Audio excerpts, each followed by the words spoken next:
at ang buong lupa ay iisang wika at iisa ang salita.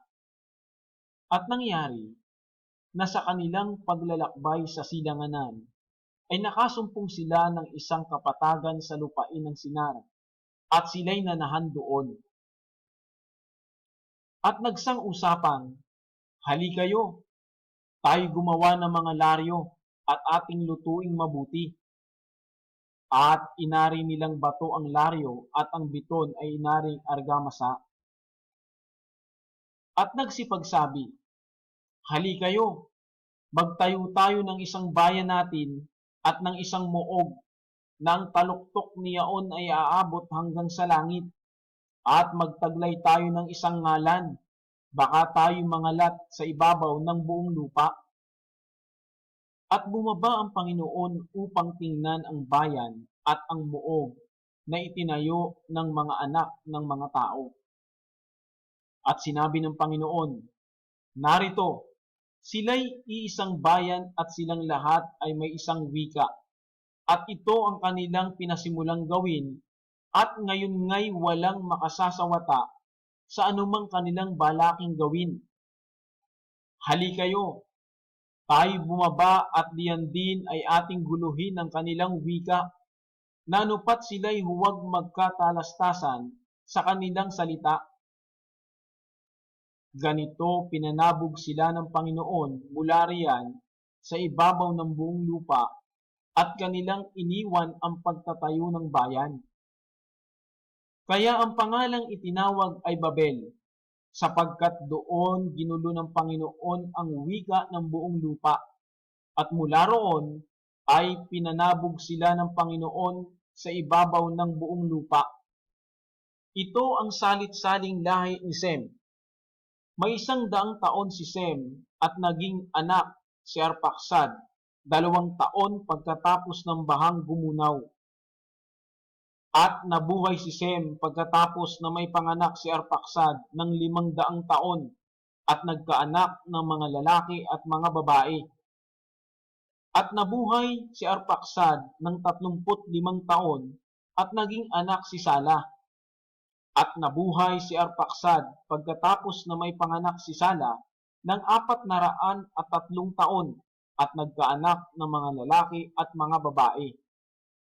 At nabuhay si Sala ng 30 taon at naging anak si Heber. At nabuhay si Sala pagkatapos na maipanganak si Heber ng 403 taon at nagkaanak ng mga lalaki at mga babae. At nabuhay si Heber ng 34 na taon at naging anak si Peleg. At nabuhay si Heber pagkatapos na may panganak si Peleg ng 430 taon at nagkaanak ng mga lalaki at mga babae. At nabuhay si Peleg 30 taon at naging anak si Reo. At nabuhay si Peleg pagkatapos na may panganak si Reo ng 209 na taon at nagkaanak ng mga lalaki at mga babae. At nabuhay si Reo 30 taon, 2 taon at naging anak si Serog. At nabuhay si Reo pagkatapos na may panganak si Serog ng 207 taon at nagkaanak ng mga lalaki at mga babae. At nabuhay si Serog ng 30 taon at naging anak si Nahor. At nabuhay si Serog pagkatapos na may panganak si Nahor ng 200 taon at nagkaanak ng mga lalaki at mga babae. At nabuhay si Nahor ng 29 na taon at naging anak si Tare. At nabuhay si Nahor pagkatapos na maipanganak si Tare ng 119 na taon at nagkaanak ng mga lalaki at mga babae. At nabuhay si Tare ng 70 taon at naging anak si Abram, si Nahor at si Haran. Ito nga ang mga lahi ni Tare. Naging anak ni Tare si Abram, si Nahor at si Haran, at naging anak si Haran, si Lot. At namatay si Haran bago namatay ang kaniyang amang si Tare sa lupaing kaniyang tinubuan sa Ur ng mga Kaldeo. At nagsipag-asawa si Abram at si Nahor. Ang pangalan ng asawa ni Abram ay Sarai at ang pangalan ng asawa ni Nahor ay Melka, anak ni Haran, ama ni Melka at ama ni Eska. At si Sarai ay baog, siya'y walang anak. At ipinagsama ni Tari si Abram na kaniyang anak at si Lot na anak ni Haran na anak ng kaniyang anak at si Sarai na kaniyang manugang, asawa ni Abram na kaniyang anak, at sama-samang nagsialis sa Or ng mga Kaldeo upang magsipasok sa lupain ng Kanaan at nagsidating sila sa Haran at nagsitahan doon. Sinabi nga ng Panginoon kay Abram, "Umalis ka sa iyong lupain at sa iyong mga kamag-anak at sa bahay ng iyong ama na ikaw ay pasalupaing ituturo ko sa iyo.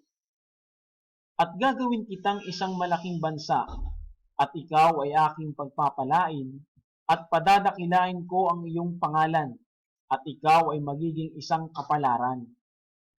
At pagpapalain ko ang mga magpapala sa iyo at susumpain ko ang mga susumpa sa iyo at pagpapalain sa iyo ang lahat ng angkan sa lupa."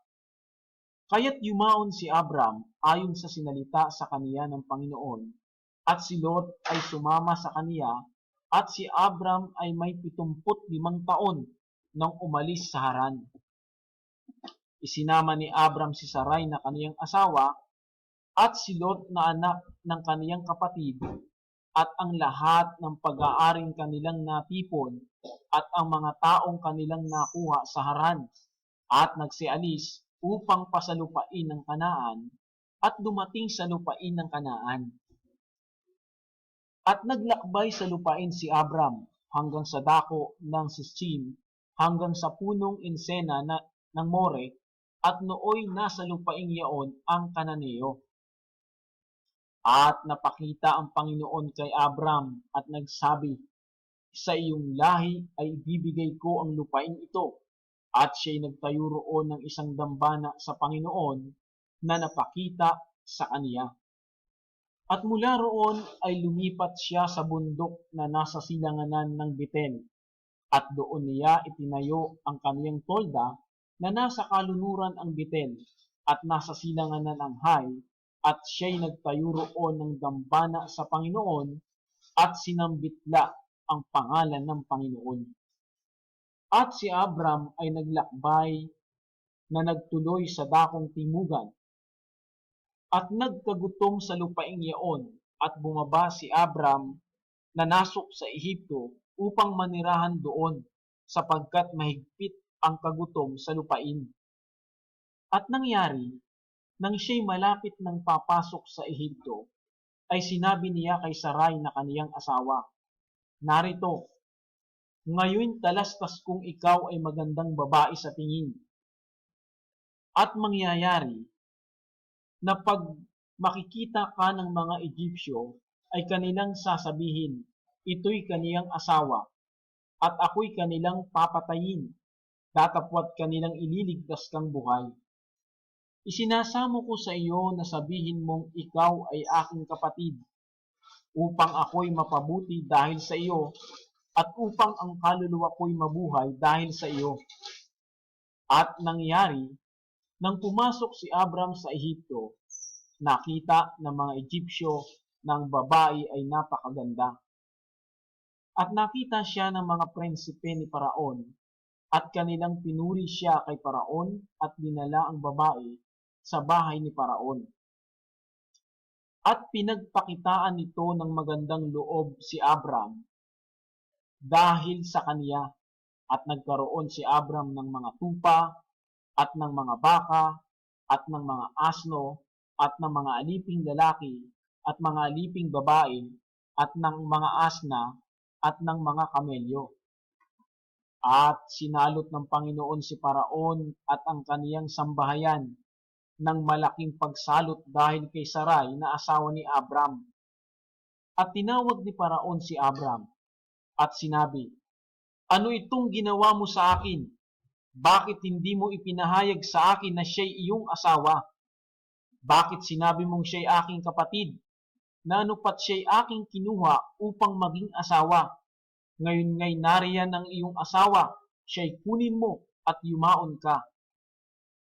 At nagbilin si Paraon sa mga tao tungkol sa kaniya, at siya'y kanilang inihatid sa daan at ang kaniyang asawa at ang lahat ng kaniyang pag-aari.